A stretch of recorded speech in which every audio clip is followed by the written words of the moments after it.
Hai Ranas, so topik video kali ni adalah macam mana korang nak jauhkan korang punya jarak ketika korang nak getting better lah kan.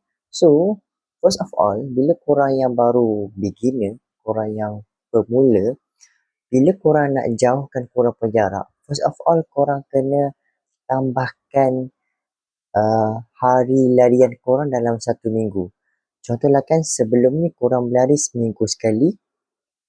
Okey, lepas tu maybe korang tambahkan hari korang training tu maybe 2 hari seminggu, 3 hari seminggu dulu.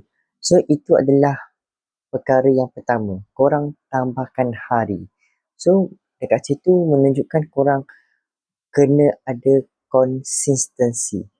So dalam hari-hari korang akan menambah korang punya jarak juga.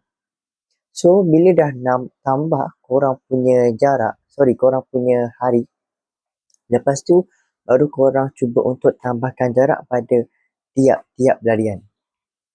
Contohnya, dulu korang berlari sekali seminggu dengan jarak mungkin 2 km atau 3 km. Lepas tu korang berlari 3 kali seminggu dengan jarak 4 km. So, korang dah getting better. Dah makin jauh, dah makin kerap korang berlari. Lepas tu, dah okey kan? Korang cuba untuk disiplin, korang tambahkan korang punya hari tu dengan lebih kerap. So, 4 kali seminggu tu ia adalah yang terbaik lah. Selepas korang dah tambah hari, korang punya jarak pun makin tambah lah kan?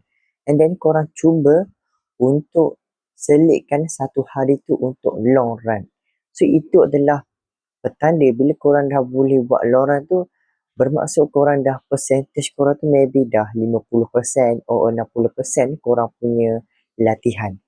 So cuba untuk allocate satu hari untuk long run. Long run ni berapa km?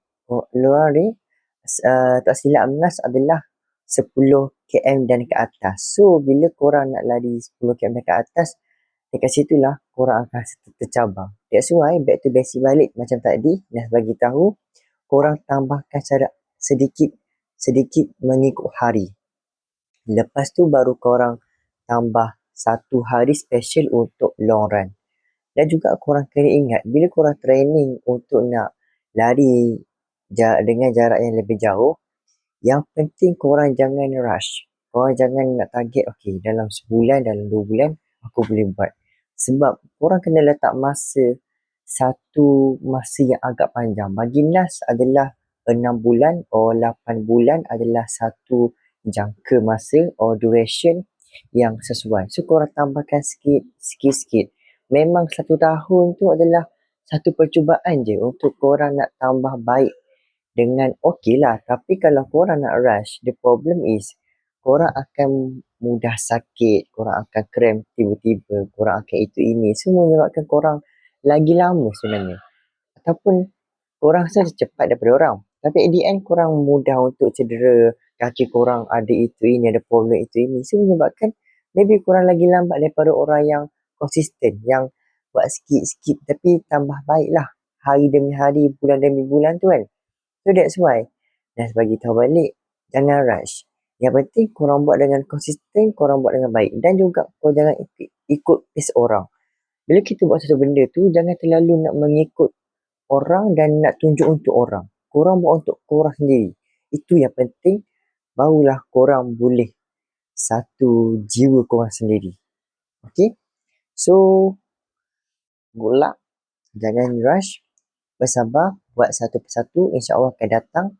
Korang akan nampak jiwa korang yang sebetulnya. Bye-bye.